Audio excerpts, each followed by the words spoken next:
our football time. I'm getting this mixed up, guys. I apologize. Our football team may be bad, but the squad is back. You see the three of us thriving, great as ever. New father now of two, McGarvin. Hey, Two E's and two R's, Sophie and Griff. So you know what? We're all doing good. Before we get started with anything, we're going to jump right into it because, folks, it's been too long since he's spoken to us. We're 2-7. We're bad, but we have a quarterback. McGarvin, what are your thoughts? our quarterback is awesome. Yeah, Drake is very exciting. That's what a relief that is. That like it looks like. I mean, obviously it's early and he's only started with 5 games, maybe even 4. It's early. I get it. You're skeptical. You don't want to say it too soon, but you watch him play and you're like, holy cow, this guy can play. Like, and it's not just like, oh, he can play the same way that we thought Matt could play, right? Where you're like, oh, he's like distributing the ball and like letting the other guys like kind of take him home. It's like, yo, number 10 is just carrying. And it sucks that he's like in a bad offense with less than ideal receiving options around him. But I think what you see from him is exactly what you were hoping to see from the third overall pick. You're like, all right, cool. Can he make those wow throws down the field? And I think his deep ball accuracy is, among the rookies, I think it's only behind Jane Daniels.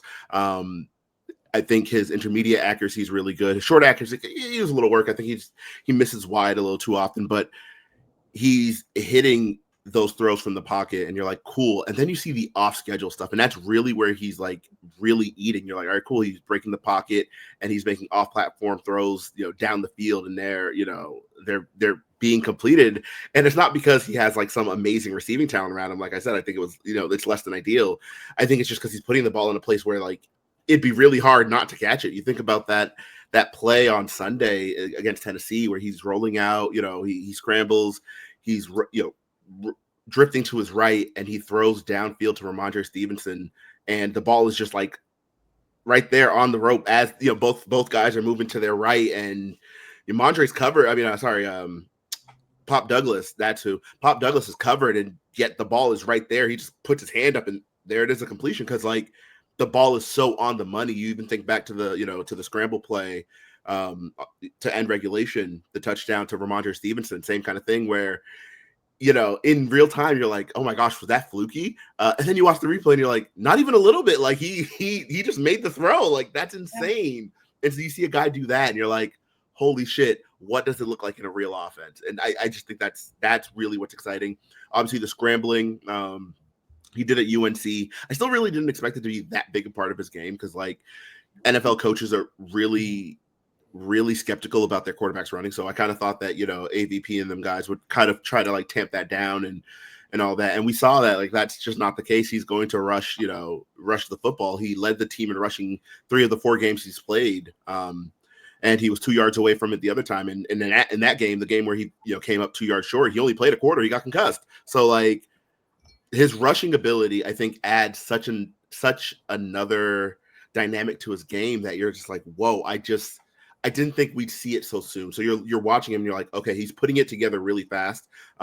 And it looks like, he's ahead of where we all kind of thought he would be, right? We're like, oh, he's going to sit for the year. He's not going to be ready to go. And when that, when the call was made for him to, to insert him into the starting lineup against the Texans, everyone was like, all right, cool. But like, everyone was like cautiously optimistic. Like, oh, he's going to be pretty good, but he's going to be a rookie. He's going to have some mistakes. When he threw that first pick against Houston and overthrew Pop Douglas and it got picked off, everyone was kind of like, yeah, that's what we're expecting. And then from there, he kind of took off and you're like, okay, cool. He's a little ahead of where we were all expecting him to be. And as a result, I think it's good and it's bad. It's good in the sense that like everyone is excited about their quarterback. Like, holy shit, we have one. But I think it's bad because I think it kind of speeds up the rebuild clock, right? Everyone in August was like, oh, we have to be real patient. It's going to take some time. Even if Drake is awesome, it's going to take some time. It's going to take some time.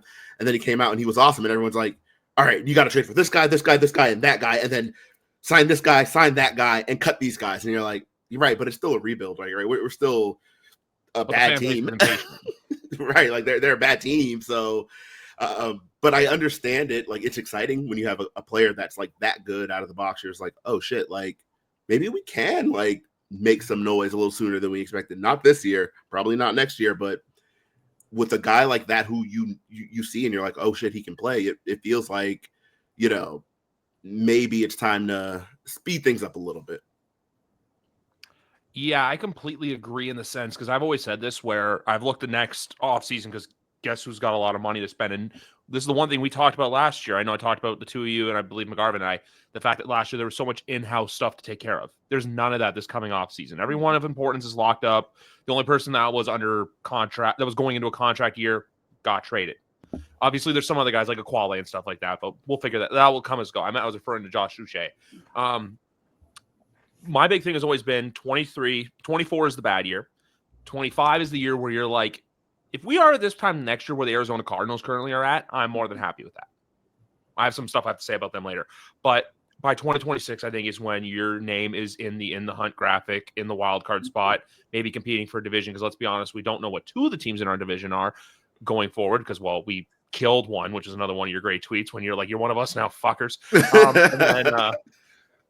But we know Buffalo's going to still be there and good. So if we can like compete with like the Jets and the Dolphins, I'm more than okay with that. Yeah. Well, first I have to say McGarvin's like the heart eye emoji talking about Drake May. That was amazing. But no, I definitely agree. I think the scramble play was like, I think that's what's a little different about the optimism surrounding Drake versus where we were, 3 or 4 years ago with Mac, where it's like, he had some throws that you were like, wow, that's an accurate throw. Like, whoa, he plays that. But he never had that ability out of the pocket. I mean, you're seeing Drake make plays with his legs that no quarterback in New England has done for over 20 years. I'd say 4. Oh, you think of Cam Newton? Yeah. I mean, yeah, but I think... Does that count, though? It's like half joking, half serious. When Drake rolls out, like, all right, he's liable to still throw that ball downfield. Like he might just, put it up there and give his receiver a chance. But Cam, you're just like, all right, he's gonna roll out and he's gonna pick up like 12 yards, but like it's only gonna be like 12 yards. Like he's when not gonna. Cam Newton started running, he was running. Exactly. With Drake, you're still just like, he might throw it up, and he has. Who the hell knows what this kid's gonna do? So yeah, that was great to watch, and there's just optimism surrounding that. I also think the best thing that the team did actually was not to sit him, because they are giving free agents. There are some great free agents available. They have the money. They are giving free agents the opportunity to see Drake in action. Yep. And by doing that makes, no one wanted to come to the Patriots this past year. The only like big guys they were able to get were the guys they already had on the team that they re-signed. So now people are seeing Drake May make this like incredible play with his legs to force the game into overtime, which is like very Brady-esque and Mahomes-esque, where it's like the game's not over till the game's over. And then you have, Pop Douglas, like that one-handed catch, perfectly placed. There's some, like, he's making rookie mistakes. He's a rookie. Let him make rookie mistakes. Like, don't expect this guy to come in and even Jaden Daniels has made some mistakes. Oh my God, look at that. Like, a rookie makes mistakes. Who would have thought? It's going to happen. But what it's doing is it's like, a free agent can look and be like, you know what? In a year or two, this team could be a playoff team because of that quarterback. And I want to go play for him. I want to be on that team because I want him throwing to me. He's good fit. I think it's going to be Washington and the Patriots who are looking at that. I would throw Chicago in the mix, but until they fire Matt. Exactly. But it's like, I think that, Elliott Wolf, people are giving him a lot of slack, but I think next year is the real year you can judge him. No one wants to come to the Patriots right now. No one. So he's signing guys who are these second, third stringers who everyone's like, why the heck are you signing? Because they were the only ones who would come. They need help, and these are the guys that are willing to come. He's doing what he can for the team right now. If, let's say, next season you have Drake, you get Christian Barmore back and you can add some great, defensive pieces and bring back some key guys, build that up, and then also build your offense up with all this money, then that's like, oh, Elliott Wolf knows what he's doing. So I don't think this is quite the year that you can sit here and like truly judge him on the job he's done. So the way I view the 2024 Patriots, more or less the fan base online, and I'm going to give an example with someone down here who currently, besides having a newborn, has a toddler, right, McGarvin? I do have a toddler. He's 3. Have you ever Very told him? exhausting. Yes. Have you ever told? Has he ever been like, "I'm going to try this," and you're going to go, "You're not going to like that," and then he's like, Yeah. "And I don't like this." That's basically explaining this year to Patriots fans, where it's like, Mhm. "You're going to suck." Okay, why do we suck? Fire everyone. Trade this. Trade that. Trade this. That's literally been the fan base all year long, where it's like you tell them one thing, they've accepted it, but when it happens, they Mhm. still hate it. Yep. So where it's like, I don't know what it is, but like the fan, because there's a subsection of fans that like, and there's this is not a negative person, but after the overtime victory, I saw a tweet. I don't know if Sophie follows him, but McGarvin and I do. Wizard Kelly, who basically said the defense is going to let them down, and then that's when and then the defense let them down, and I was just like, well, shit, here we go.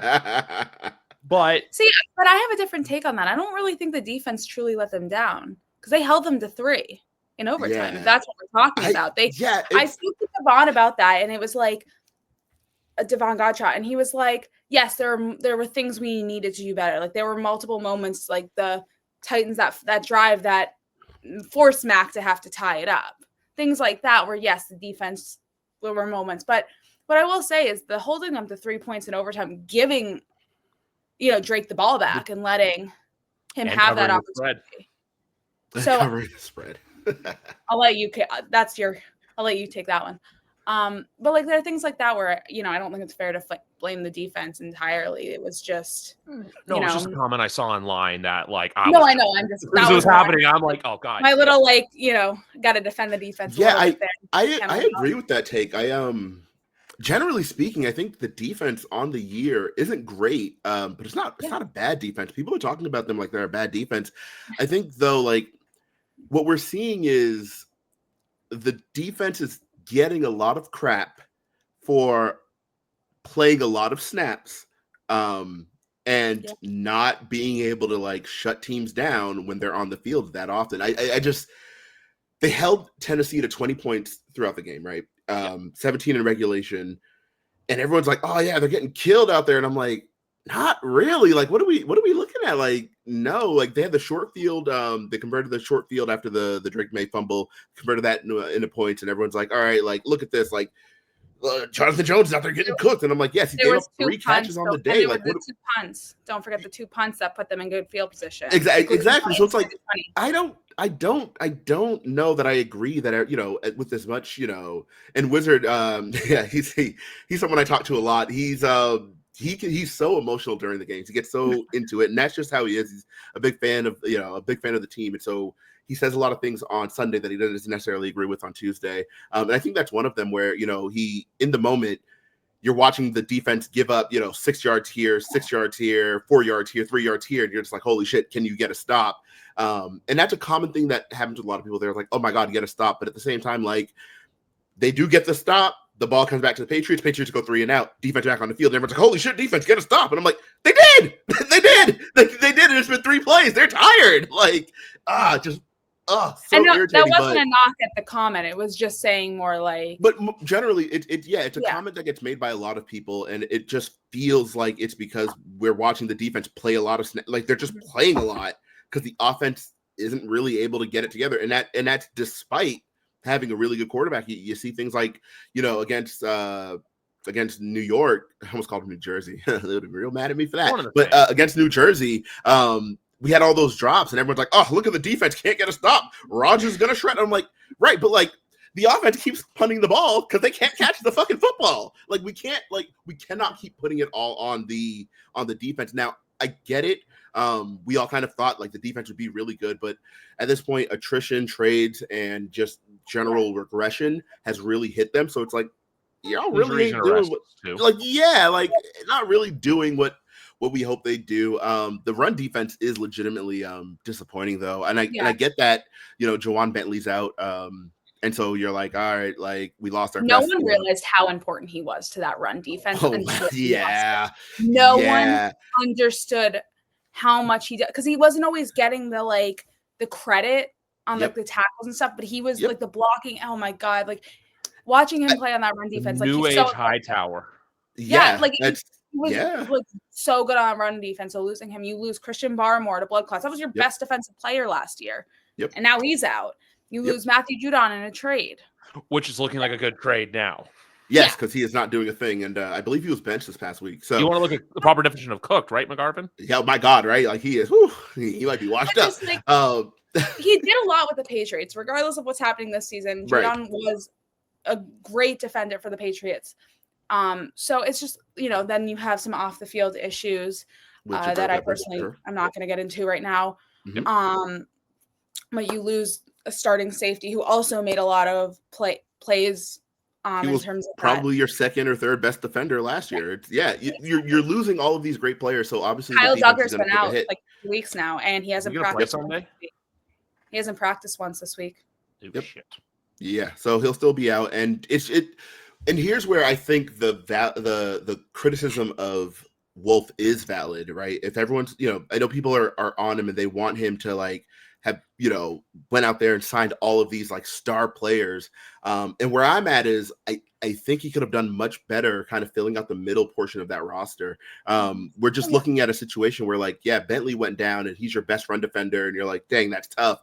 But the guys behind him literally cannot play. And so it's like, cool, there has to be a middle ground though. Like we don't need a star linebacker, but like give me someone who can play. Because right now, they're just sticking Raekwon McMillan in there and he cannot do the job. And it's like, holy shit. So they pulled him in last week and last week they'd put Christian Ellis in that role and he can't do it either. And you're like, and he's a good player. I like Christian Ellis. He's just not the same. He was a great Bill Belichick pickup last year. Absolutely. That was an incredible He's just not an enforcer as a run defender. So he's just getting moved off the ball. Tavares out there, he's doing what he can. God bless him, but like he's better on the edge. And so they're sticking him in the middle and they're like, hey, do something, and it's not working. And so it's just the guys behind the guys just aren't very good, and that's kind of the problem. I think even the safety position, you look, coming into the year, that was a position of strength. You have Duggar, you have Peppers, and you feel pretty good about that. Jalen Hawkins is a third safety, and you feel good about him in that third safety role.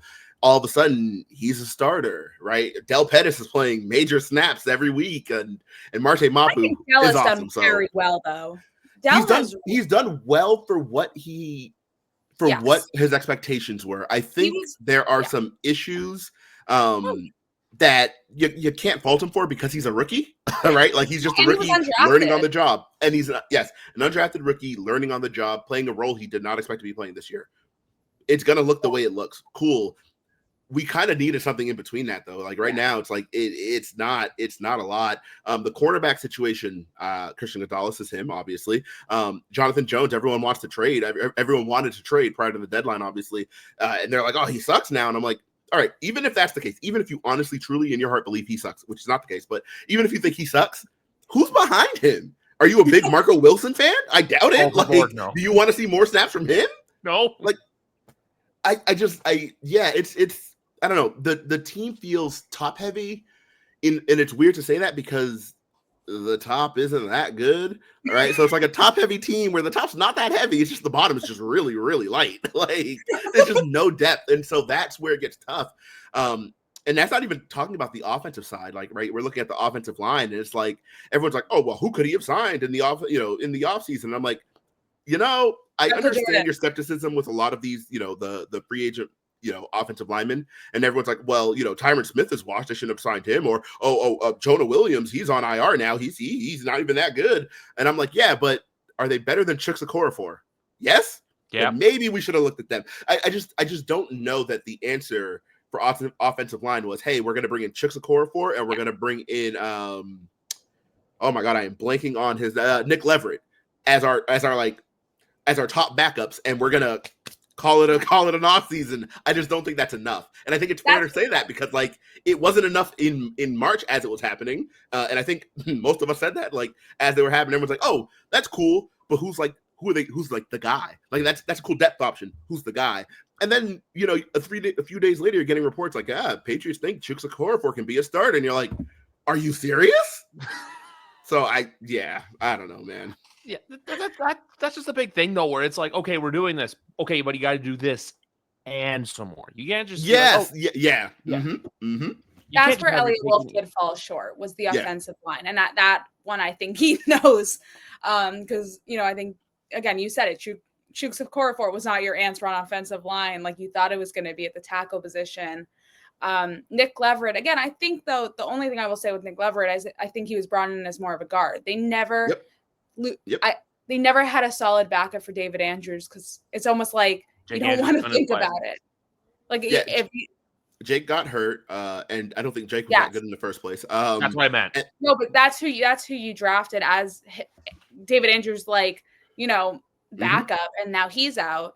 So I think given what he's been thrown into, Ben Brown has been pretty decent. I mean, he's missed some tackles. Missed some blocks, things like that. And he's let up some, but I think about what he's been thrown into. Yeah, no one's going to live up to David Andrews. Meanwhile, the best offensive lineman or most consistent so far has been the one who took the most flack last year in Veridian Lowe. Yeah, Vidarian Lowe has been I give him a lot of credit. He's been a tackle. He was actually asked, there's a chance they could keep him as a long term. Because I think that the goal is to find a right tackle, a starting right tackle. I don't think Demontre Jacobs is who they want long term on that side, on the right side. So if they can find a star, they don't even want him short term. Let's be real. They keep benching him. I don't really think they want him that much. Lowe's a good thing until they dangle Kelvin Banks in Elliott's face next April, and we're like, okay, now it's time to go. No, but I think Vidarian, someone like that, has proven himself to be. And with Michael Wenu, here's another thing. That poor guy. Keep him at one position for the love of Christ. That poor guy. Yeah. I mean, keep him at guard. Yeah, he started the training camp, started at right guard, then got moved to tackle at the end of training camp. Then, oh my God, he's been moved around so many times, and now you're playing him at left guard? What? Do you not want to play City So that bad? City So was a starter last year at left guard. I just don't understand. But City So, let's be fair. City So has been real bad this year. I don't know. I honestly don't. I don't even know what went wrong. He looked like a legitimate oh shoot, they got him in the fourth round last year. They got a starting guard in the fourth round. That's pretty good. And this year he looks like he can't play. And it's what's going on? You were good last year. But Michael Wenu was better on the right side. That's my thing. Is the left side. The last time he played, he has not practiced on the left side. So yesterday was his first time practicing on the left side since 2021. Yeah. And in 2021, he started the season at left guard because they got rid of Joe Thuney. Joe Thuney went to the Chiefs. Yep. And they let Ted Karras walk as well. No, Ted Karras was on the team that year. Oh, was it? Yes. All right. In 21, he was. Was on the team. 22, we walked to the Bengals. 22, he walked to the Bengals. Got benched in 2021, 4 games into the season for Ted Karras at left guard. Yeah. And now Joe Thuney's part of one of the best interior lines in football. Exactly. But just saying this guy is better on the right side. He is a right guard. That is where he excels. And even right tackle, I'm okay to see him at. You know what? But stop. Why are you now moving him to the left side? Do you want I get Layden Robinson has had a very decent year for a rookie, and I get wanting him to play. I'm not sure that throwing Michael Wenu into any open position you have against one of the best defensive lines in football is going to be your answer here. And I feel bad for him because this poor guy does he's almost like this chess piece that they keep moving around. And he literally said today to reporters, his versatility, he's very proud of that, as he should be, but it's not necessarily what he wants to be known for. Especially at $19 million a year. He wants to be known as a guy who can ball. And right now, all anyone's talking about is not necessarily that he's balling out, that he's moving every week. Yeah, and he's not balling, and that's the worst part is he's not balling out. He's taking a little bit of a step back, and that's I would attribute to the fact that drive to drive, we're not even sure he's going to line up in the same spot. What happened last week, I think, is the biggest error that the Patriots have made this year. It's the first time that they've done something where I'm ooh, do we not know what we're doing? What's going on here? The starting Mike Onwenu at right tackle and Layden Robinson at right guard, even though you had your best O-line performance the week prior against the Jets, I was okay, so this should be the same line, right? You're gonna go left to right. You're gonna go low, Jordan, Ben Brown, Onwenu, and Trey Jacobs, and that's going to be your line. And all of a sudden, you know, in warmups, they're like, "Hey guys, for whatever reason, Layden Robinson's out there." We're like, "Okay, well maybe they're just practicing a disaster situation. It won't be so bad." And then the game starts, and Jeffrey Simmons is just beating the brakes off of Layden Robinson. We're like, I cannot believe he's playing. It was so insane. Yeah. It was the worst single drive I've seen from a single offensive lineman since Marcus Cannon in 2015 against the Broncos, when Von Miller was just absolutely destroying him. And I'm like, holy shit, someone do something. Like, that's I'm with you on that, where it's like, you just paid this offensive lineman in the offseason a lot of money for a lineman to stay around because he was your best piece. He is known, I mean, his main position where he has actually the most experience is at right guard. Yeah. And you have Jeffrey Simmons, who's going to line up opposite. But no, let's take him out and put in the rookie. Like, that makes no sense. God. That makes absolutely no sense to put the rookie up and like, Onwenu should have started that game at guard. It made that one. I was just like, you know, and this is no knock on Layden Robinson. It's just like Jeffrey Simmons is a baller, and all week Gerard Mayo was talking about that all week. That's all Gerard Mayo said was like, "Oh, this guy can play. DeMarcus Covington, this guy can play. Like Alex Van Pelt, this guy can play." And then all of a sudden, the game comes around, and you're not putting your best offensive lineman against him. Math ain't mathing. It's like this coming Sunday too. You got Montez Sweat on the other side of the line. There's other guys who I'm blanking on right now. You have the same thing. But this whole offensive line question kind of blends into like the little assignment I give you guys, where I wanted to look at trade targets for the offseason. And no, I'm not going to go with Alex Barth, DK Metcalf, because that's just, you know, an easy one and probably happen. There's a lineman out there right now. I don't know if this team will trade for him. He's older and he's experienced, and I think it's a good trade target for the Patriots. I just don't know if the team will do it. Why not call the Colts and ask about Quentin Nelson? Yeah. I just don't think I agree with you that Chris Ballard won't do it. No. But you know, it's one of those when I look at targets, I'm like, instead of like going for the flashy receiver in a trade, go for a disgruntled, not even a disgruntled, go for an offensive lineman. Go for someone you know you can flashy receiver in the trade in my notes. Oh, I know. There's some I have too that could come to mind. It's just Quentin Nelson, someone I always thought about. I'm like, he's a left guard. He's 28, which I hate saying that's an old veteran age in the NFL because I'm 30. But you know Chris Ballard, even though Bill Belichick's gone, you know Chris Ballard's not trading with the Patriots. There's no way. Yeah, you know, you started going, and I didn't think you were gonna say Quentin Nelson. That would be fun though. I think that's obviously exciting. I think another name for the Colts that I think might be interesting is right tackle Braden Smith. Right, I think you can swing a trade for him and kind of just like shore up a tackle spot, because I think the biggest misconception I see online is that the Patriots like need a tackle. They're like, oh, the Patriots need a tackle. I'm like, they need two. And beyond needing two tackles, they need a guard, and they also need a center. They like the line is Ryan Kelly while we're at it. It's not a single player away, and I don't know why everyone keeps like, oh yes, we need just a guy, like, oh, just draft Kelvin Banks or just draft Campbell. And I'm like, or hear me out on this one, figure it out for multiple positions, because you need multiple positions, right? Right now we're banking on the fact that like David Andrews next year is just going to be back and just be a starting center, and be who he has been throughout his career. But my not so hot take, and I put this on the timeline, people didn't really love it, but like my not so hot take was, before he got hurt, I think the Patriots needed a center anyway. Like he's like, he's got one or 2 years. They needed a backup. Walked. Yeah, it's almost done. It's almost over for him, and it's like, cool. I swear I thought he was going to retire this past offseason. I thought, he wanted to be part of the rebuild. He wanted to help Gerard and come back. And I respect the hell out of that. However, you got to have someone there, because holy cow. I know that, Cole Strange is an exciting one for some people. They're like, oh, maybe he can play center and that'll be great.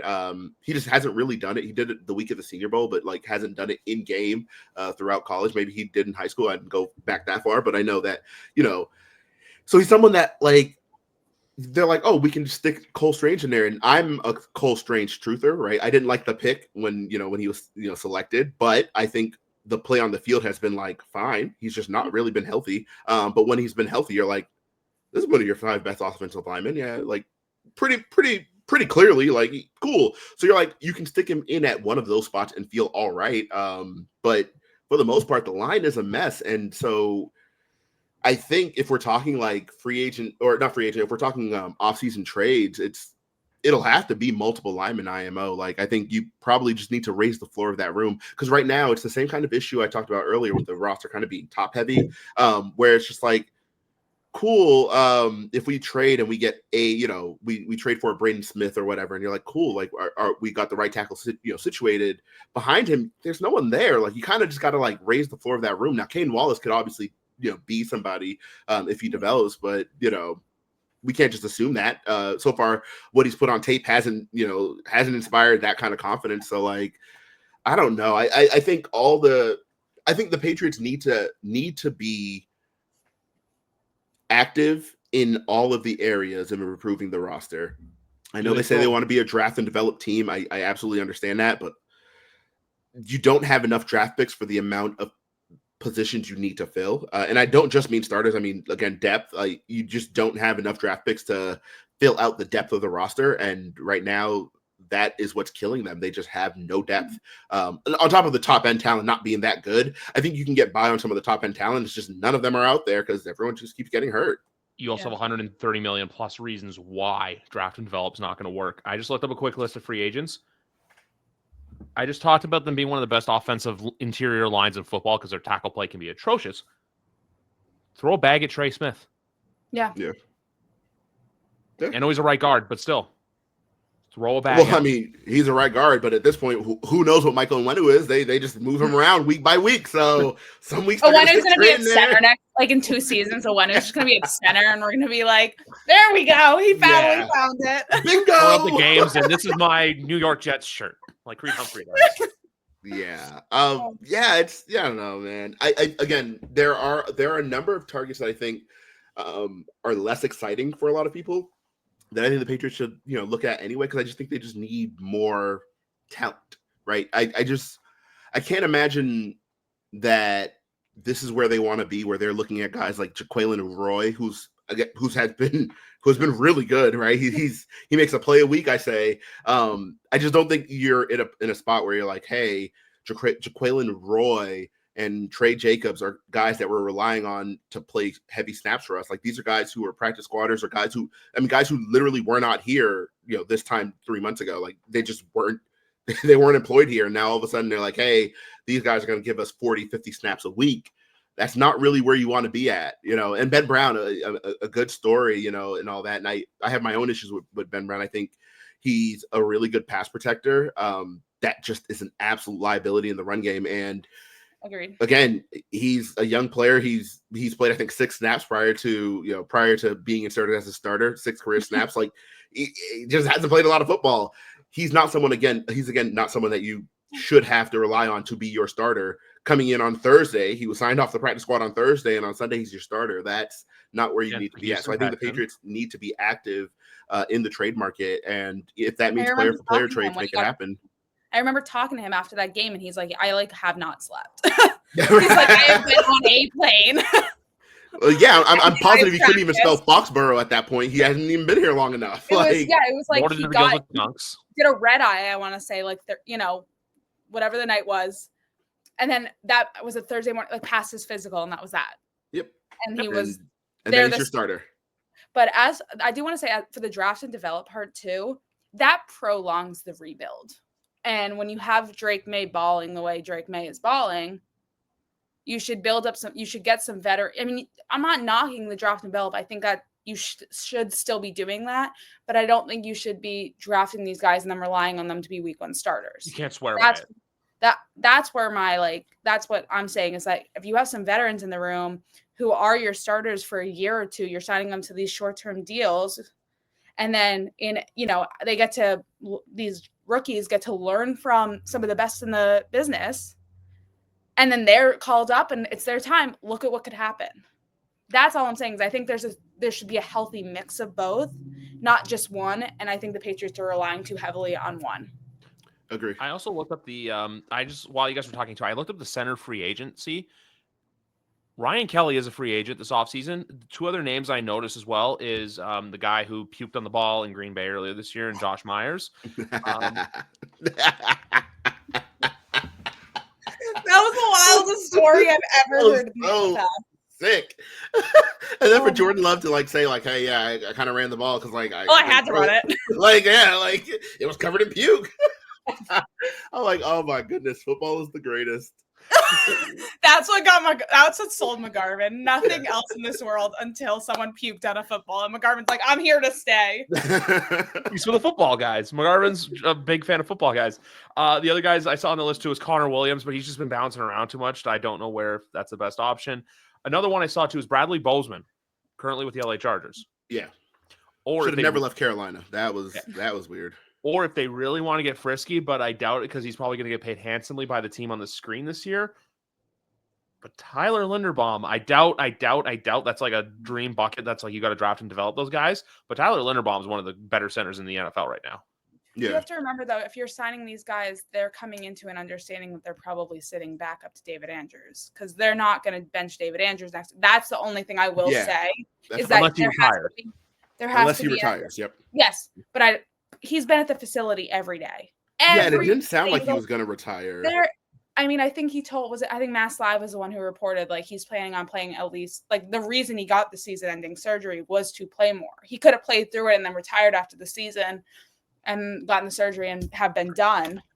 But like he got it because he wants to play more. So, and he has been at that facility. He's in his arm sling and he's walking around. He's out at practice every day. Like that's not a guy who's checking out, ready to retire. So I'd be very surprised if he doesn't come back for at least one more season, one or two maybe. But I do think that you have to have a backup center. You might just want to target one that maybe is a little bit more of a developing center rather than such a vet because someone that maybe you can sign to like a 3-4 year deal rather than like a 1 or 2 year deal to have learning from David Andrews for 2 years because, and then playing in front of Drake and having a huge responsibility. So that's kind of my take on it is I wouldn't go super like experienced vet who's probably retiring in a few years. Go with someone who's more of a development, but does have a little bit more experience. As Nelson Aguilar gets a touchdown for the Baltimore Ravens. Let's go, Nelly. I love that guy. I really do. Legend. I really do love that guy. Like, I know he was fine here, like not that good, but like he's a player that I think is so easy to root for because like he never talks. He just kind of does what he does, and everyone just like shits on him all the time because of that guy with the interview and the when we was catching him on like Aguilar, and I'm like, come on, man, he's a nice guy. Like, leave him alone. And he makes like a play a week as well. Like, I like Nelson Aguilar. Good for him. So, Sophie, who is your like when you look at the potential trade targets for New England? And by the way, when I said the DK Metcalf for a comment earlier, I didn't say that because I know Alex has been very vocal about that online. That's all. No, I'm with you. I do have a star receiver though, and mine actually is Debo. And here's why. They just paid Ayuk this massive bag. Yes, he is the ACL. He'll probably come around and be able to play fairly early in the season. And don't forget, Purdy and Kittle are going into contract years. And both of them are going to require money. Why not try to call San Francisco and see what you could get for 85? I doubt they would do it, but crazy. I hear what you're saying there, but I think that's someone that they keep over Debo, if that makes sense. 1,000%. I'm just saying if you're Elliott Wolf, sniff around and see what happens. Like that's like, to me, that's like calling up the Kansas City Chiefs and being like, yo, what can we give you for Travis? Like nothing. Like what? So it's like that's to me with Kittle. They're showing Toronto. Yeah, that's not happening. But like, so they're gonna have all this money. So if they want to create a little bit of room, and also Debo's will be in the final year of his deal in 2025 that season, because he signed a 3-year extension in 2022. So just all those different factors, it's like that's a very realistic trade that could be made. And if you're willing to give them like a third rounder, I mean, we're seeing what top receivers are going for now, and it's not much. I mean, there's a fourth, what was it? I mean, they got a John. Was it Mingo got like a 4th rounder? Well, Jerry Jones is senile. That's a different story. Yeah, Yeah, they but I'm got just saying, if you give a 3rd rounder for like Debo Samuels, that's like getting like, I don't know, winning the friggin' Super Bowl at that point based on that Jonathan Mingo trade. So Debo and McMillan from Arizona, sign me up. that's Ted just, McMillan, yeah. Yeah, I just think that those I forgot his different first name. I got factors. him. That's all. I just think those different factors in San Francisco could be very positive for the Patriots to make that trade. They're going to be a team. They're in the Buffalo Bills situation last year. This offseason we're about to go into. Yeah, exactly. Where it's like, they got rid of Diggs, but I mean, don't forget though, with like the Buffalo Bills situation, they got rid of Diggs, and it was like you're expecting maybe some of these other not so well-known guys to step up. But with the San Francisco 49ers, the only difference is you have Ayuk and Debo Samuel. Like, you have 2 top guys there, but you can't pay Debo what you just paid Ayuk. And even not that it would be anything close, but like, they're not. I mean, you have to pay Purdy, and you have to pay Purdy has just been like living off of nothing for 4 years. This guy needs more money. I've been saying this for months. He is going to get 55 to 60, and Twitter is going to be chaos. Oh, yeah. I think this guy will just take it so he can live on his own. Like, right. He's still at his mom's house. God. Pay the man. This guy needs money. This poor guy. It's like, yes, you took him to the damn Super Bowl, and you're on like the last draft pick salary right now. Get him out of his mom's house, please. Oh my God. I just and then Kittle's going to be Kittle and get,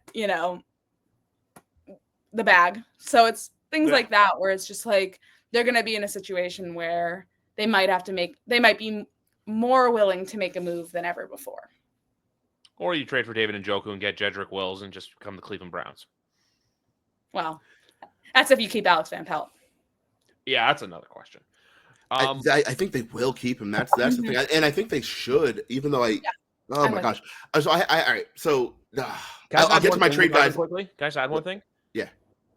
I think you keep them because getting rid of them after there's the head coach aside, because that's just, I think, crazy talk.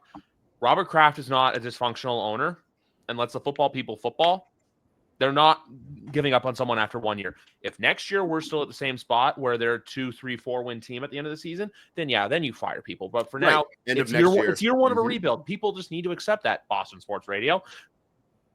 Agree. It's interesting. I think the Alex Van Pelt offense is a dud.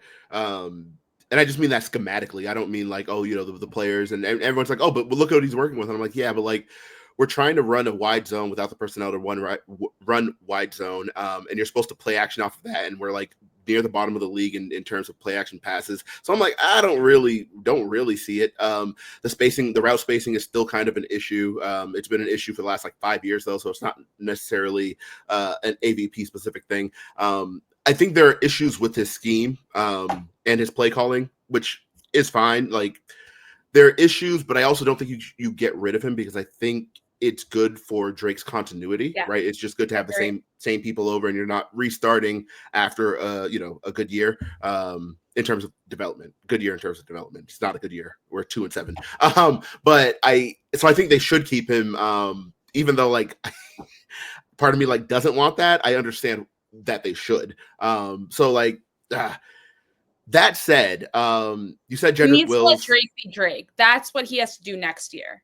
This year, I get being a little bit more conservative because you're a 2-win team. But next year, let him cook. For the love of God, let him cook. Because what AVP is trying to cook isn't working for me. Stop making the same play call with, trying to get 1 yard at the end of a half, and it's not working. And we can't do it. We're just running duo into nothing. Yeah. Holy shit. And imagine if you let Drake do something with the wide zone. The next time Ramondre Stevenson hits a run off the wide zone will be the 3rd time he hits a run off the wide zone this year. It is insane that we keep doing that. But point aside, I have some trade candidates, as the question was asked, Griff. I do have some in mind. I was just segueing into that. That's why I think a player that is really, really in the weeds, a little in the weeds here, would be Packers tackle Rasheed Walker. right? I know, right? That's a little out there, but he's been over there for I think 2 years now. He started as a practice squatter, and this year he's like a starter, and he's starting at left tackle for them. He's someone who I think, if he's available, and I don't know that he will be because I think he's been really good this year, especially in pass protection. If you can get him, I think that kind of just gives you a little more power up front. And I think he moves better. So the power thing is interesting because, like with Lowe, I think that's kind of where his strong suit is, right? He's like kind of like a power player, not a finesse player. So his feet aren't great. He doesn't move super well. I think Rasheed Walker gives you that same level of power with a little more footwork. So that's someone I think, if he's available, go ahead and make that call. As far as you mentioned Jedrick Wills, and I know that's a name that comes up all the time. It's an AVP joke. Yeah, I kind of like him, but at the same time, I think Jack Conklin may be a little better of a target because I don't think he would cost as much for about the same level of play. I think Jedrick Wills a few years ago, Conklin, everyone was like, "Yeah, this guy's going to be real good," and he never really took that step to being real good. He's always just kind of been like pretty good. Like he's fine. Like you're all right with him as your left tackle. We all kind of thought that he was going to take that next step and be like one of the top guys up there with like the Tristan Wirfs of the world, but that obviously didn't happen. I think Conklin though kind of gives you like the same level of play for much less money, and beyond money, much less capital. But on the flip side, you then have to worry about Jack Conklin's injury history because I don't think he's played a full season since Tennessee. So that's something to worry about there. But that is a player that I think the Patriots could target. But if we want to get out there, right, like we're just going to like fucking get weird on the show. That's the point.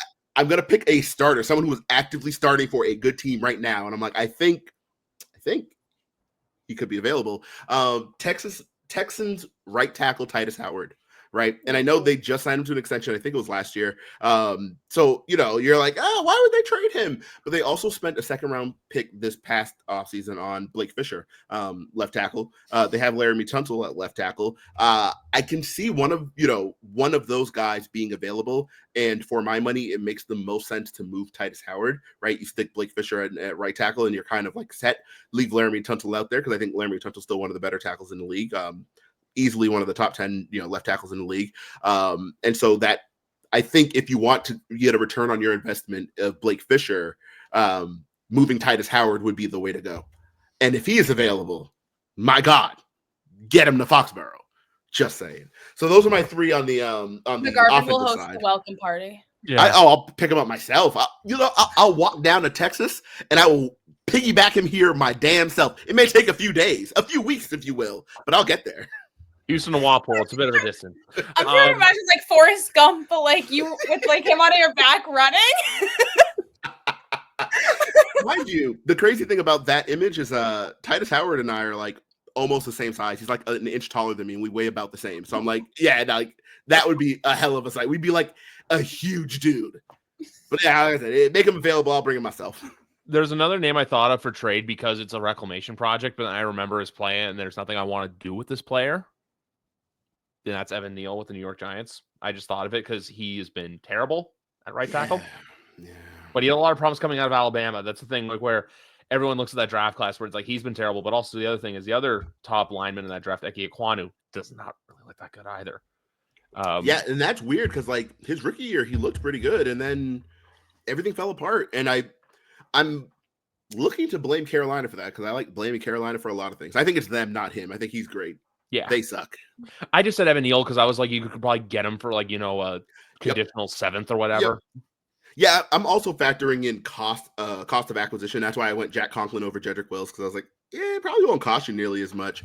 If we're moving off of the O-line, another player that I kind of like, and this is a player I do think would legitimately be available, also from the Packers, is wide receiver Christian Watson. Mm-hmm. I think he's kind of found himself in a weird spot in the rotation where he is not better than Romeo Doubs. He is not better than Dontavian Wicks, who's, I think, their best wide receiver and really a really good wide receiver in general. And he's not better than Jaden Reed. I can see him being available.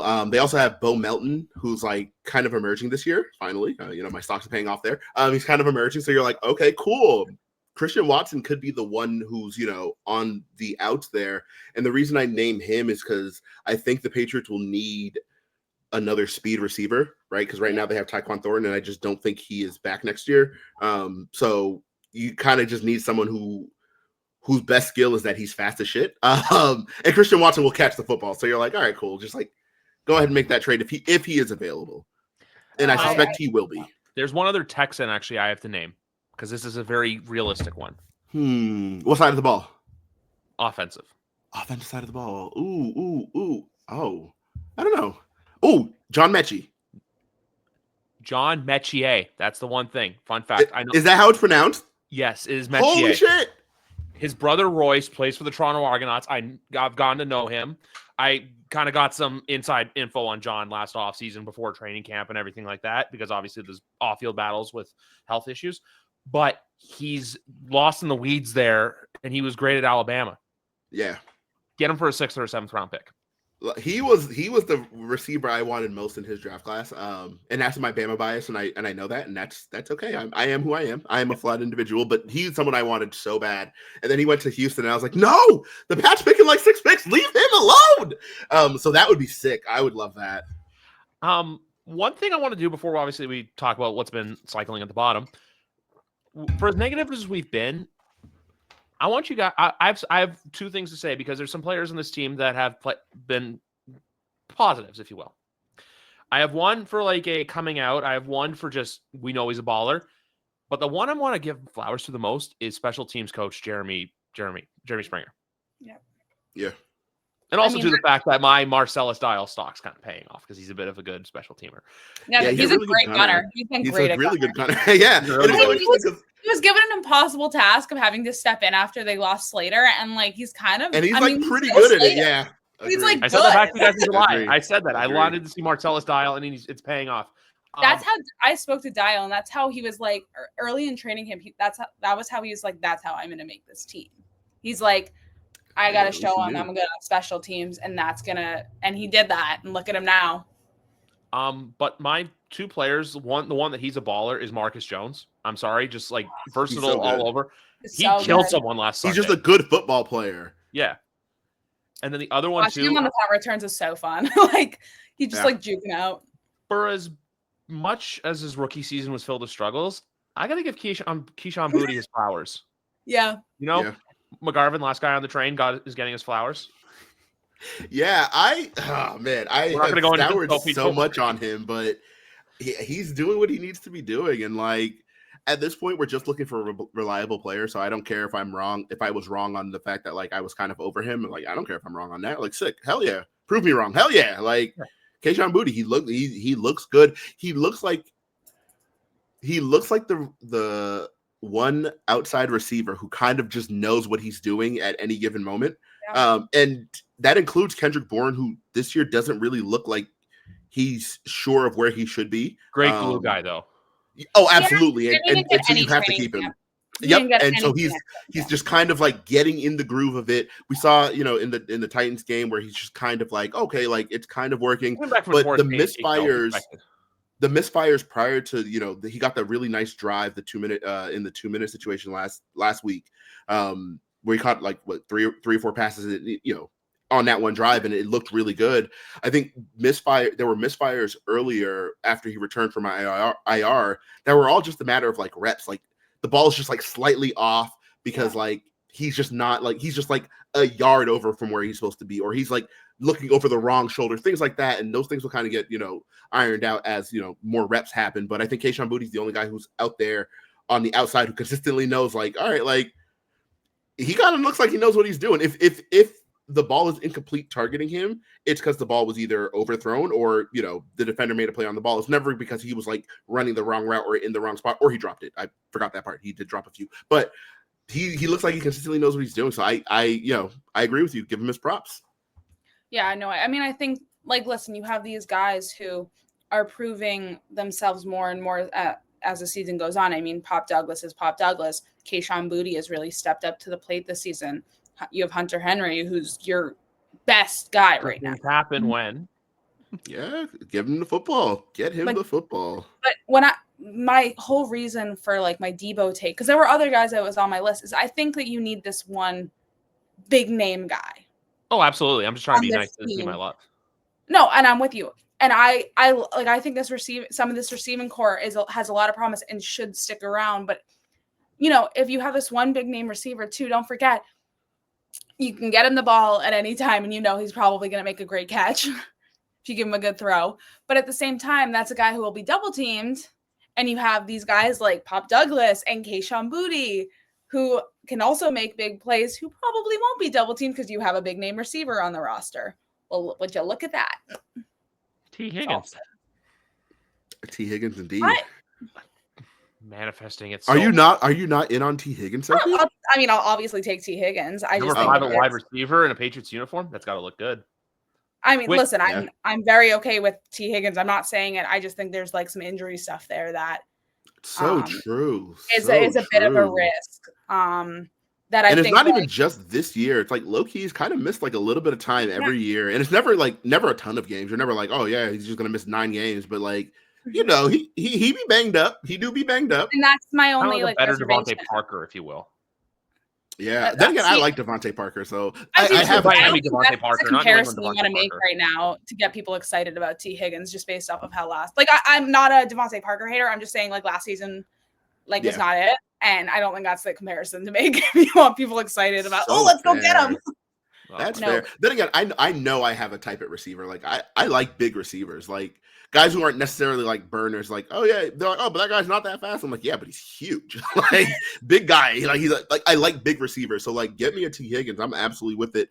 For the same reason I like Devontae Parker. No complaining if the Patriots go out and get T. Higgins. That's my only reservation is it's like, do you want to risk a guy who's a little injury prone, considering that you need this top receiver, like you need this guy that's going to get everyone excited about. And then if he's just out all the time, you're kind of in the same spot you are this year with the receivers. Does that make sense? Yeah. Oh, absolutely. The big thing too is as well, you could try for Jamar Chase, but I don't really know what his situation is going into next year if he's signed or not. I think he's got his 5th year option picked up. But we'll run down this quickly, guys. Obviously, look, we spent a lot of time with our team we love, but there's a lot of games this week, and I have a question for you both. How much do you love football? Do you love it enough to wake up at 9:30 and watch a terrible game from Munich, Germany? Oh, yeah. Oh, I'm gonna watch that. Oh, absolutely. I'll be up for that. Yeah, I'm all in. I was also kidding about not liking football. I hope we know. That's why I'm saying it. That's why I'm just saying it. This game is truly going to show how much do you love this game. Are you going to wake up at 9:30 in the morning to watch Daniel Jones take on Bryce Young from Munich with Machine Gun Kelly playing at halftime? So you really get that triple trifecta of shit in there.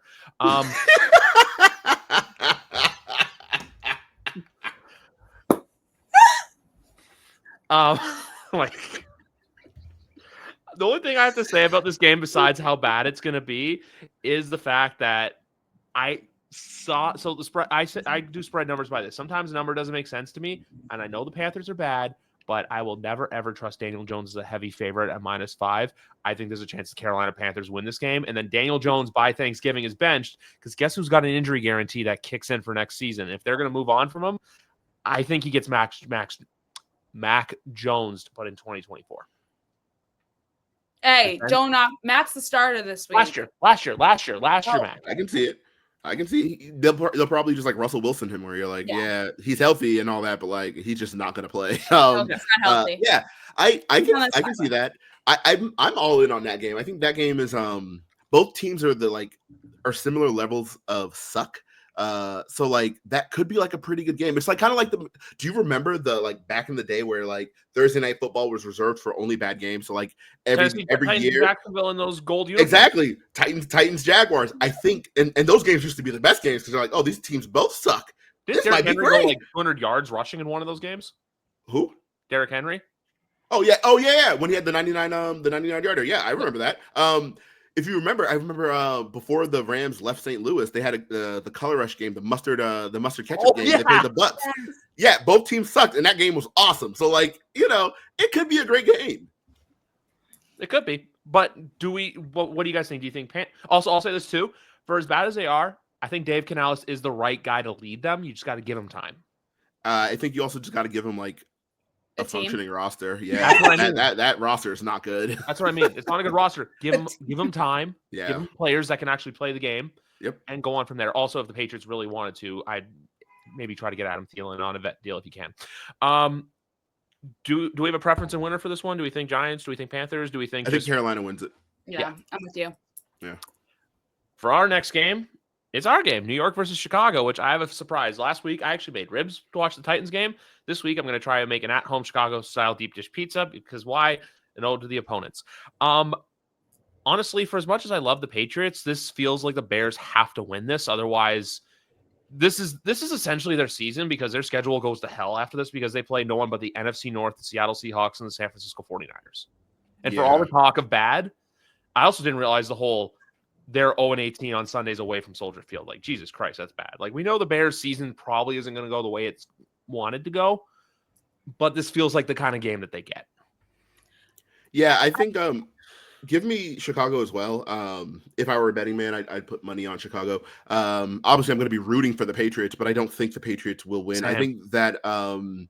I think Chicago's defense is legitimate. And Caleb Williams is good enough that you're just like, Even they'll without probably just win the Brisker. game. What happened?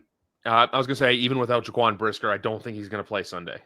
That's fine. That's fine. I think their defense is still very good. I like their corners. Won't get stopped this game against the Patriots. I know Stevenson is catching a ton of flack for, one, he removed himself from practice after getting, benched for the debacle on the Hail Mary, but I think he's a good corner, and that's fine. Jalen Johnson's still over there. He's still a very good corner. They'll have Kyler Gordon, who I've been talking about since he was drafted. He's so good. And I think if he wasn't on the Bears, more people would just acknowledge that he's mad good at football. They have Kevin Byard in the secondary. I think their secondary is significantly better than our receiving group, and that's where we're going to struggle. I'm with you there in terms of the Bears defense, but my reasoning is very, very simple. The offensive line. True enough. All I will say, you have this crazy offensive line combination that putting a guy back who hasn't played since 2021 at this position. Left guard. And so I can't stop talking about this because it's crazy to me. But you're putting him in that position and you're putting him up against the Bears defense. Yeah.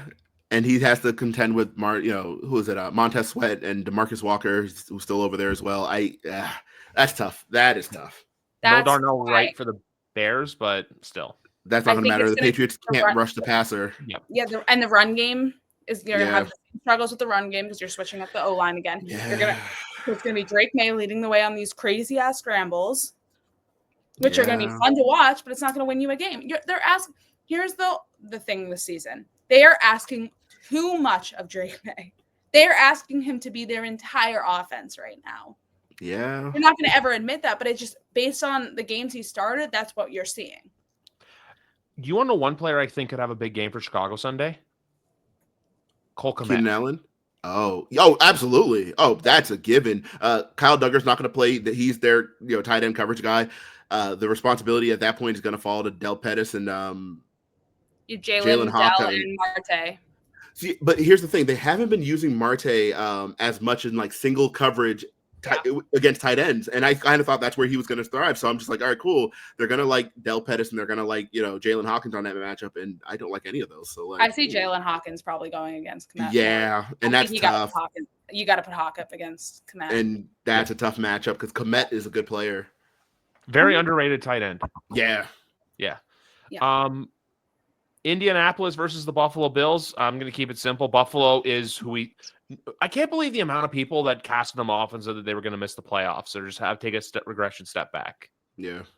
I thought they'd take a bigger step back offensively, but they're still kind of doing their thing. So like, whatever, man. Like they found a run game. That sucks. So like, also I don't buy Indy. I think the benching of Anthony Richardson was interesting because I have been on record in saying that I think he's playing atrocious football this year. He is not a good football player right now. But at the same time, you have no one behind him that you should be benching him for. Like, what are you gaining by playing Joe Flacco? He's like 48 years old, right? Like, this isn't a playoff team. What are we? The best thing they got going for them is that fan that sings those songs before every single game who got named Indianapolis Colts Fan of the Year. Have you ever seen him online? No. I'm going to send you the video. He literally sings these like Colts hype songs before like every single game. He just loves the Colts. It's like, I say this in the nicest way possible. It's one of like the cutest things you'll ever see, and like what makes rooting for an NFL team so special. I'm just honestly right now I'm killing time because I forgot what the game next is on the ticker. But then like I'm gonna Bills as well. It's the Mac attack against Sam Darnold, Jacksonville versus Minnesota. Jacksonville in the Super Bowl. Give me Minnesota for whatever the spread is. Give it. Minnesota's gonna cover it. I think Brian Flores' defense up against holy his shit. backup quarterback. Yeah, Mac Jones is gonna be in for it. And I mean, I'm not wishing him to get like destroyed, no, but I mean that defense has turned much better players into pumpkins. Like Mac is next. Exactly. Next game here. I don't think it's gonna happen, but I would not be shocked to see the Denver Broncos beat the Kansas City Chiefs. I know it sounds insane. Oh, I would. Oh, but no, they did it last year.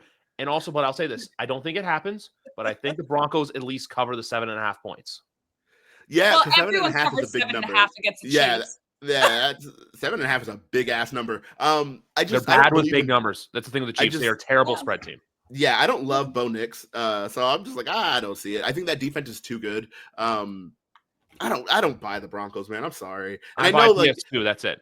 He's winning game. Oh, I love PS2. He's the best corner in the league. You know, he's so good. I just don't buy the rest of the team. I don't love their receiving core. I know that Cortland Sutton's an exciting player. A lot of people really high on Troy Franklin. I just don't think he catches the football very well. So that's tough. Marvin Mims is like fun on paper, but like I watch him and then I'm like, you're not really doing anything. I don't know. I don't buy that team, and I think Kansas City will do more than enough to just kind of like, you know, get out to a 6-point lead and kind of coast the rest of the way. And the game's going to end way closer than it should because Kansas City isn't a dominant offense. They obviously have a dominant quarterback, but they're not a dominant offense. My one rule with Kansas City is I will just never bet against them in some sense for the sole reason that it's, to me, listen, I'm not saying that one's the best, you know, I know who I think is better than the other, but like in this current NFL, like what's going on right now, Patrick Mahomes is Tom Brady in terms of that's a guy that if you bet against, he's going to just go out there and win. Doesn't matter what happens, he's going to go up against. And that's why I just don't think that's why I just can't sit here and say I think the Denver Broncos like have it over them. I sit there and I'm shocked when it happens, but I can't like, I will never like take one over. Does that make sense? Like to me, I can't do that because it's like, I remember thinking like, oh, Brady's got like, oh, look at this like defense. They got no shot. And then I'm like, well, Brady just did that. Did anyone else see it? Whoa. It's like the two examples I look at with Tom with that is the game we've talked about before with McGarvin watched with his now in-laws, the Baltimore Ravens playoff game. Yeah. And the Jacksonville playoff game, which I watched video of that recently. It still amazes me. And it still shows how great of a defender Stephon Gilmore was with that pass deflection on 4th down. Yeah, it was insane. Yeah. And the other play that's insane that I want to go back to quickly is because I saw it online recently where it's like people saying, how can you like be crazy over sports, like the whole like mental health stuff? And I'm just like, then the video that was shown was the Billy Cundiff missed kick, which was my first like true freak out moment of being an NFL fan where it's just like, holy crap, he missed. But more than that, I always forget about, I don't remember who it was, but Lee Evans had a pass in the end zone caught, I think on 2nd down, but he dropped and it got smacked out of his hands. Was it Kyle Arrington or was it someone? No, it was Sterling Moore. That's who it was. Yeah. It was like his best play, his only play of the year. You're like, oh, cool. He had a pass breakup, sick. And I know people, you know, will kill Evans because they're like, he dropped it. And I'm like, I think Moore just made a really good play on the ball. Yeah. The only thing I just want to walk my comments back. I'm not picking the Broncos to win. It's just one of those like any given Sunday like feeler picks where if they were to have somehow pull a rabbit out of the hat, wouldn't surprise me. I'm like with you there. It's just that I just like can't like. You don't go against the boogeyman. Yeah. Until the boogeyman shows his true identity. Mm-hmm. Saints and Falcons is such an interesting one because another great tweet from McGarvin when Dennis Allen got fired was take this. What'd you say? Take the smelly quarterback with you. Yeah. Yeah, I am not a Derek Carr guy. I have never been a Derek No. Carr guy. Never been a Derek Carr guy. I think he's who everyone keeps telling me Kirk Cousins is. They're like, oh, Cousins isn't that good. Like, he's just kind of getting by. And I'm like, no, Derek Carr is the one who's not very good. Like, Well, let's be real. Wasn't it Michael Thomas on Twitter when all Yeah, this who was stuff was absolutely happening? eviscerating Oh him. my Holy God. cow. He was great. like, why are you firing him? It's not his fault. Like, Yeah. get rid of Derek. Like, he was just Yeah, bashing. as a Derek Carr hater, I was feasting that night. I was like, "Oh, I'm so well fed. Thank you, Mr. Thomas." Got the podcast title. I got the podcast Ezekiel title. Elliott celebration. You gotta do that now every single time. While in Yeah, timeout currently. Not big on that guy. So, Which, side note, but there's two McGarvin interactions I remember having with him on Twitter that was funny recently. One was when Bryce Young's benching, and I posted a photo of the kid just with his head in the corner. It's just like the kid in timeout. yeah, And then the other one was when the whole I don't want to go into it because I'll get angry. The whole week 6 thing with Ronald Torbert, where you were like, "This is the most egregious officiating since," and I'm like, "It was the same referee." yeah, oh yeah, that was insane. God, that crew is so bad. Yeah. I'm still laughing at I was feasting. I'm still back on that, guys. I'll catch up in a minute. The one thing I'll say about this game, though, is this is the same sort of vibe with that one where I could see a world where the Saints get that head coach bump, even though they're not having that good of a year, and they're probably headed. The Saints remind me a lot of what we were last year, bad on accident. But I'll say this though, with Atlanta, I think Bijan's him. Yeah, Bijan's exciting. He's in their scheme is really working for him. And he's not a scheme merchant though. Like, yes, the scheme is he's benefiting from the scheme, but he's also just breaking huge plays, and you're just like, holy shit. Like, he's exactly who they thought he was going to be. Sick. Trademark Dennis Green for that one. For as weird as it is, I think I gotta go with the Saints with this one because I feel like this is a typical Atlanta loss. You know, Atlanta's still gonna do this where they're gonna lose a couple games every year they shouldn't have. Like when Seattle went in a few weeks ago and hung 34 on them and they did nothing. But then, you know, I could see the same thing here where the Saints like pull a close one out and it's just like, oh, good for you. You got your head coach bump, and then they lose like 5 straight after it. You're on mute, buddy. Oh, let's see how long it takes for him to notice, Sophie.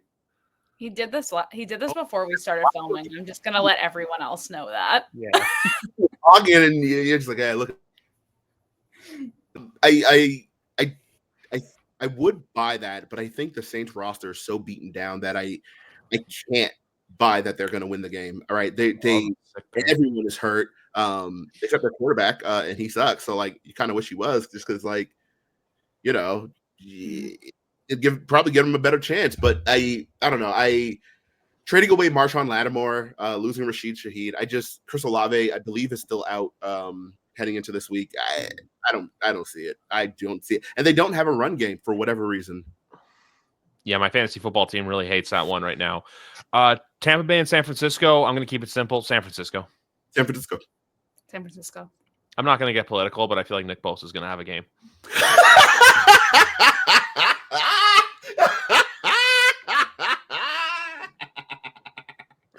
Oh my goodness. Garvin just died a bit. He has a lot to celebrate. He's gonna be so excited. Oh my god. Oh, exactly. I could ask you guys too for that one game, but like I feel like it's a given. But this next one, the next game after this, though, isn't Washington and Pittsburgh. I'm going to say this right now. I think this is a game Pittsburgh gets. I think. Yeah. Jaden, welcome to the NFL kind of game. I don't know if it'll be a welcome to the NFL. I just think Pittsburgh is. I don't know. We kind of talk about Pittsburgh like they're just kind of like, you know, milling about, just kind of stringing wings together. But they're like a good team. Russell's like revived. I think this is gonna be like an even more so like vintage Russell Wilson, like Russ at his best moment, or it's gonna be like how Aaron Rodgers looked against the Patriots a few weeks ago, where the Patriots beat him. Like I think it's either or. Like I don't think it's gonna be like, you know, I'm leaning more towards Russ just being Russ and going off. And again, not necessarily a welcome to the NFL moment, but like, hey, I've been around here longer. Boom. Let's to that 90's a bad guy. Wait, what? 90, TJ Watt. Oh, sorry. You cut out there, and then I heard, yeah, he's a bad guy, and I'm like, Russell? No, yes. TJ Watt is who TJ Watt is. I think Alex Highsmith is also so good. Yeah. I think having that combo was disgusting. And then they added Preston Smith over that. That could be a lot of fun. Did you hear about why he wanted out? No. Apparently, it was a scheme fit. Jeff Hafley's scheme wasn't fit for him. Oh. Yeah, that's the report Former that came out Boston today. College coach. Yep. BC.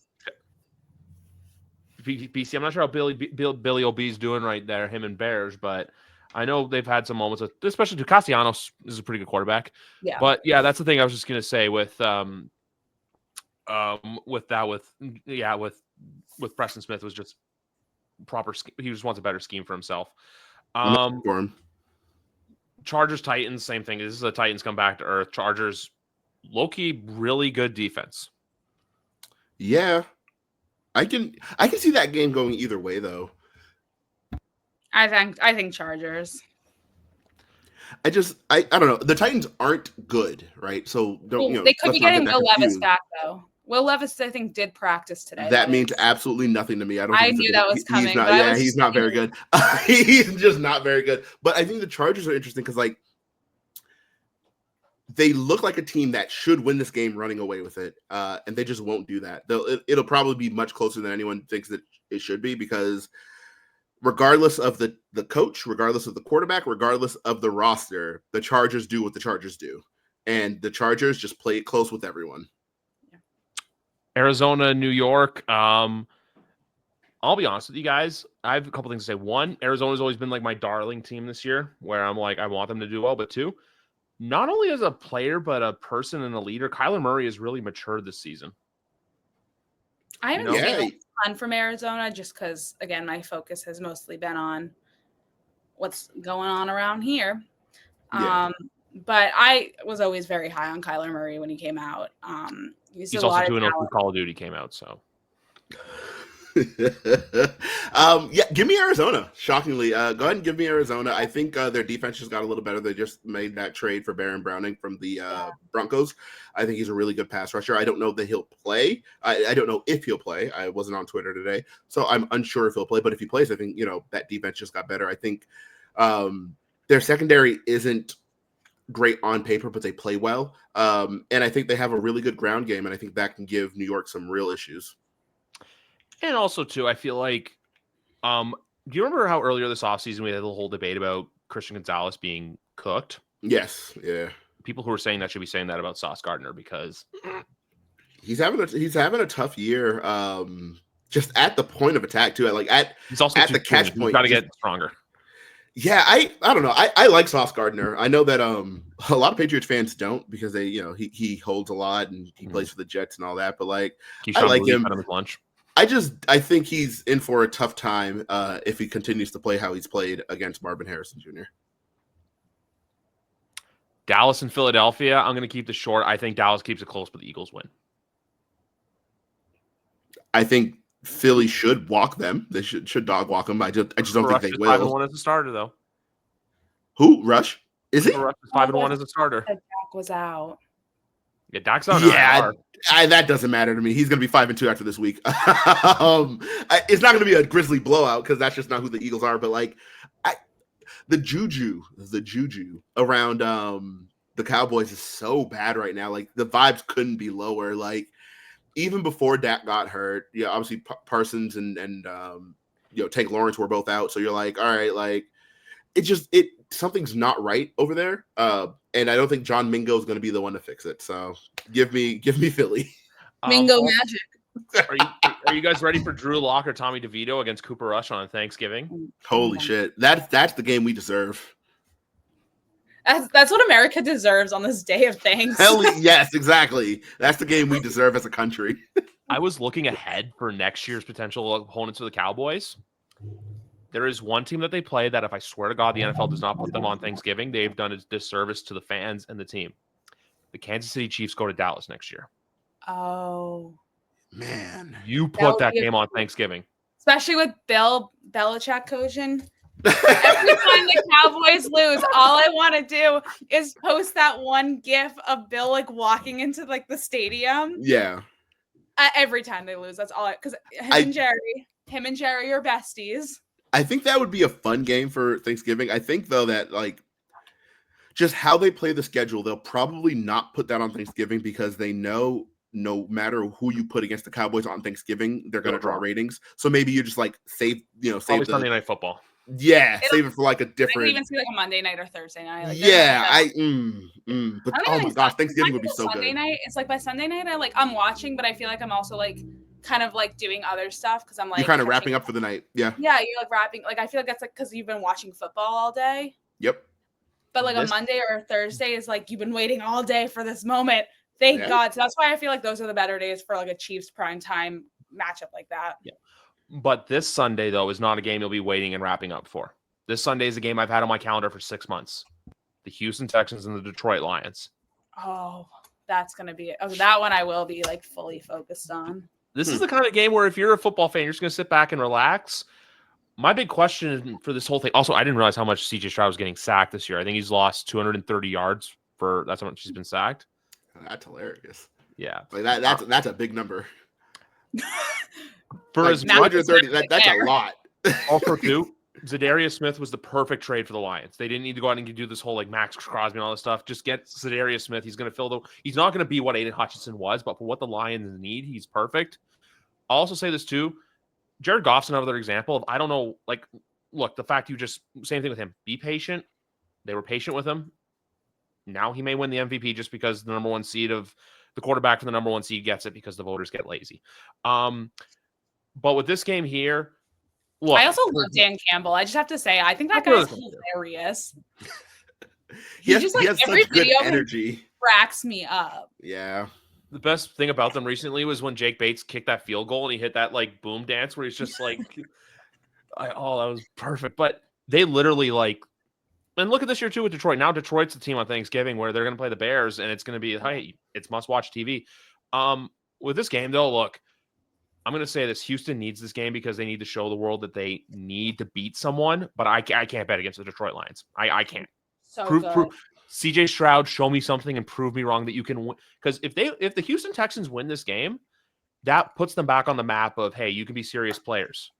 But if they get walked in this game, it's just going to be Detroit Lions just keep roaring on. You know? I don't know if they're going to get walked, but I just don't see the Lions losing. That's the only, that's it. I'm not saying if they were to. I don't think I can see them getting walked. I think that Houston's an interesting team because, like, I don't know, they just the vibes there aren't great either. There's something off about that team. That on paper you can't put your finger on it, and maybe it is Nico Collins being hurt, but like, yeah, I don't know that offensive line being that bad is crazy. I think 230 is such a big number for like in terms of yards given up. In terms of, by sack in, week 10, that's absurd.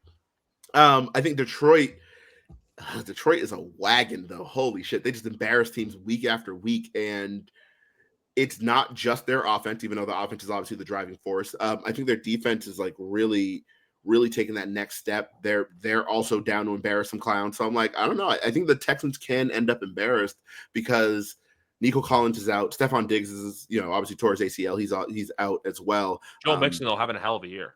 Joe Mixon's having a great year, yes. But I don't think that Houston has the firepower to keep up with Detroit. And what a world we live in that is a real sentence that I just said, then it's 100% true. Because you got the Patriots offensive line, hearing that stat about the Texas offensive line. Yeah, I love it. The better one's still my phone background right now. It's rotating, don't worry, but I have this in there. This game, look, Terrion Arnold's been great. I know I tweeted this to you, McGarvin, but Brian Branch, what happened last week? That's a dejection in college, not the NFL. Yeah, that's crazy. So, he's so good too. That I think he's, and you don't want to make exceptions just because he's a good player. More from Bama. So that's don't let the people know about my bias. But it's you just let them all know in this last hour and a half. Well, they forgot. But Brian Branch is so good. I think he's not the kind of throwing him out of that game could have materially affected the outcome of that game. It didn't matter, obviously because Detroit is a wagon, like I said. But throwing out a player that good for a hit that like I said, it was a reckless hit. I I went into it a little more with some people who disagreed with me, but I think it's a matter of when you're looking to eject a player, you're looking for a malicious hit or something malicious, right? If you're throwing a player out of the game, you're looking for malice. What we saw there was reckless, but not malicious. He didn't like launch. It was like, yeah, I'm gonna, take this guy out. It was more just like, Like what Marcus Jones did in the game last week. It was just, it was just more like, I wasn't in control of my body, and as a result, like, we collided head to head, and sure, 15 yards, absolutely. But if it isn't malicious, you cannot eject the player. I didn't love that. But he's back this week, and I think that's going to be a huge boon for Detroit's defense. And I also think Kirby Joseph is, and I said this last year as well, I think he is a stud. He's so good. And Alex Anzalone too. All right, so here's the thing with Alex Anzalone. I have too many tweets about him to now sing his praises. Someone's going to call me names. I was not a fan of him when he was in New Orleans, and I let it be known a lot. So, yes, he is very good, though. He has really turned it around. I'm also going to be honest. When only we could see her head, I thought for a second she was laughing. I didn't realize she was doing other stuff. When you're just down like that, I thought for sure. I'm like, is Sophie laughing right now? What's going on? My dad was building Legos, and he just texted me a photo of it. Oh, that's how's awesome. it look? But doing a good job. Pretty good, I won't lie. He was very proud of it, so I had to respond immediately. The other night, he was texting us like very frantically because he didn't know if he was doing it right. So I had to just give him some props there. I'm so sorry. I'm back. It's all good. No, when I say the Alex Anzalone thing, I just mean he's like a good core guy that like he may not have the brightest moments in the field, but from like a leadership and just a presence perspective, he's good there. Like I said earlier too, Sonic and Knuckles as well running the ball in the backfield. Like, yeah. Not Jahmyr Gibbs, like, look, I know at the time everyone's like, why you drafted him? Okay, now we get it. But David Montgomery too, like the David Montgomery we saw in Chicago to what we see now, like, my goodness. But if the hit from Brian Branch brought out the rings from Sonic, I would understand ejecting him, but it wasn't warranted of rings, right, McGarvin? I agree. Also, David Montgomery, I just got to give him his props as well. That guy just refuses to go down on first contact. They hit him, and he's just like, no, thank you. And you're like, holy shit. I guess you're still running. Okay, cool. You thought. Yeah, he is a physical guy. Yeah. And then on the other parts of the offense side, like Sam Laporta, it's just hilarious how they literally got rid of TJ Hawkinson, draft Sam Laporta, and it's like, boom, just go back at it. Amon-Ra St. Brown, great receiver. Like, honestly, this year for Detroit this year, I don't want to say it's like a now or never year. It's just I think next year for them could be very different from a coaching perspective because I think there's a chance they lose both coordinators. Yeah. I've already been saying when you're good, that's the biggest fear is that, like, I think Aaron Glenn goes to the Saints, by the way. He's done such a good job with that defense. Yeah. Man, that photo last week of him like not being able to see through his glasses with that was so hard.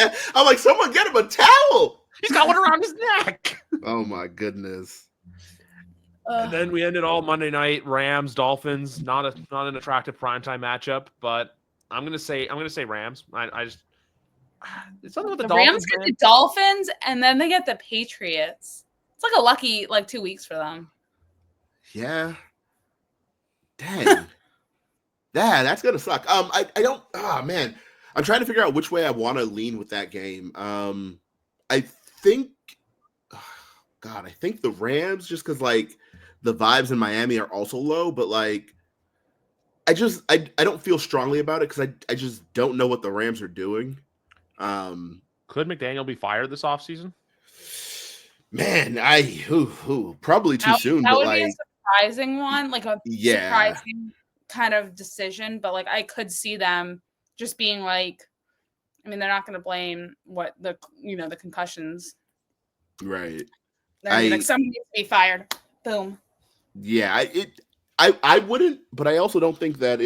I think we're all seeing that he's much less good than we all kind of were told. Not necessarily that we all thought, because I think my biggest issue with McDaniel is that we just spent the last 2 years or 2.5 years, everyone just like talking about how great he is and how he is like the greatest. Like, oh, look how funny this nerdy coach is. Oh, he's so good. Oh, and he's a stud on the field. Oh my God. And then we see he loses his quarterback, and obviously anytime you lose a quarterback, the team's going to look different. But like, it went from being like, oh yes, this is one of the greatest offensive minds to holy shit, does this guy know what he's doing? I think that there are coaches in the NFL who can coach a very good team, who prove themselves like they look good because they have like this talent. Then there are coaches who can take a team and build it up. Mm-hmm. And like we were just talking about the Lions, I kind of see Dan Campbell as one of these guys who's just building up this team. I don't think McDaniel has shown enough to say that he was given this kind of roster on a silver platter with Tua, you have all this stuff, and then now you're facing some adversity. Okay, let's see what happens. Facing some adversity and just crumbling, just immediately folding, and I'm like, holy shit! I want to go back to Dan Campbell for a second, because on the talk of Alex Van Pelt and all this stuff, obviously, like Aaron Glenn's been with them every 4 years in Detroit. If you remember, they started off with Deuce Staley and Anthony Lynn calling offensive plays 3 years ago in Detroit. Now it's completely different. So I'm just here to say, Detroit, it took 3 years for them to get now 4 years to where they're a legit contender. Patriot fans, it's my show, so I'm going to say this. Be fucking patient. This year's going to suck. If the Patriots can do even next, I said be where the Cardinals are. If the Patriots even next year, say if they got off to like a 1-6 start and then they turn it into like 8-9, where you go 1-6, 8-9, that's 7-2 down the stretch, and you win some games you're not supposed to. I'm okay with that because I'm already looking ahead to next. And also, one thing I'll say about Miami, Week 17, they have a primetime game against the Cleveland Browns. It's supposed to be Sunday Night Football. Flex that. Yeah, that's not happening. No, not happening. The one thing I'll say is with the whole thing, that's going back to my original point with New England, though, is the whole thing of preaching patience, where like, look, this year then we knew that, hey, the Jags gave them a gift because Trent Baalke is stupid in drafting Trayvon Walker when Aiden Hutchinson was right there for the taking. But no, hey, you're going to take Aiden Hutchinson, who, had it not been for his broken leg, probably is going to win Defensive Player of the Year this year, or at least be in consideration for it. So then next year you get that guy, and then eventually look what they do. See, their talent starting to build, kind of like, how with the Patriots this year. Like, I'm not saying either Booty or Douglas are going to become what Amon-Ra is, because that's just not right to say. But eventually, if you hit on some late round picks where it's like, hey, these guys are looking good, these guys are looking great, to then where you can kind of build with that, and then bring in guys like how last year, look, they went on and got in their third year, they got David Montgomery in free agency, they added Jahmyr Gibbs, they weren't afraid to be overly aggressive. That's the other thing too. I'm just saying with the whole how that ties back, because I know the Lions were bad forever and now they're a powerhouse. But just look at how they did their rebuild versus what New England's doing now, where, look, there was a lot of guys from Detroit who the first year was the same thing too. Like guys like Frank Ragnow, guys like Graham Glasgow that have been there forever, guys like Alex Anzalone who willingly went there when they knew they were going to be bad. It's like the same thing with New England. That's what I just want to say. The Lions are roaring loud now. Yeah. I was just going to say, I think there's a whole show of me earlier, like in training camp, just saying patience probably for the full hour. Mm-hmm. So I'm with you. Okay. So I'm going to go back to the Patriots before we wrap up here, because obviously we know what they're wearing Sunday. And that got a Patriots reporter that we all know, Taylor Kyle's talking, that he senses a uniform change this offseason. Where do we feel about that? Do we think, not like that they're going to change the uniforms, but like, something like the white jerseys and the silver pants is a combo that they stick with going forward, or like the blue and the silver? I can see it. Yeah, the blue and silver I actually really like a lot. So like I'd love to see that. The white and silver though, I'm in the minority. I wasn't as hyped as I thought I'd be. I thought it looked great on Gonzo, but like across the board, it didn't look as good as I was hoping. Like it looked sick on him, and I was model. like, I was like, oh shit, model you see in the store, and then you put it on yourself, and you're like, and it doesn't look as good. And you're like, oh, look great on him, not on me. That would be interesting. Then again, I'm also a big fan of the white, the away jerseys with the blue pants. I think the Patriots away jerseys are really, really nice. And I know that not a lot of people agree with me, but like, it's okay for them to be wrong. I'm right on this. Those jerseys are awesome. So like, I don't need those to change. So I don't know. And then the Reds have my heart. I love the throwbacks. Yeah, I agree. I'm with you there. I'm already thinking about, because I need to get some new uniforms, because the two current ones I have are number 10 and number 9, but they aren't the 10 and 9 they currently play in New England. So I think the ones I want. I have a 9 as well. It was given to me before I started covering the team. So I'm with you. And so the two that I was thinking about was, I want to get Drake, but either I might do blue or white. And I'm thinking about Gonzo, but if I'm doing it, I'm going to go red. Oh, yeah. You got to do the 0 with That's the fine. throwbacks. Yeah. Yeah. I'm with you. You know what, guys? Sometimes therapy with friends is fun because that's what it kind of turned into for the team. But the squad was back, and the squad had a great time talking about the Patriots because that's what we do best here, the three of us. It's great to hear from McGarvin. It's been way too long with him, but obviously, look, life has had you in a chokehold. But I think my screen froze. But anyway, yeah, I think I froze. I don't know what went on. But for Sophie Weller, McGarvin, I'm Griff. I'm back now. Guys, 325 in the bag. We'll see you next week.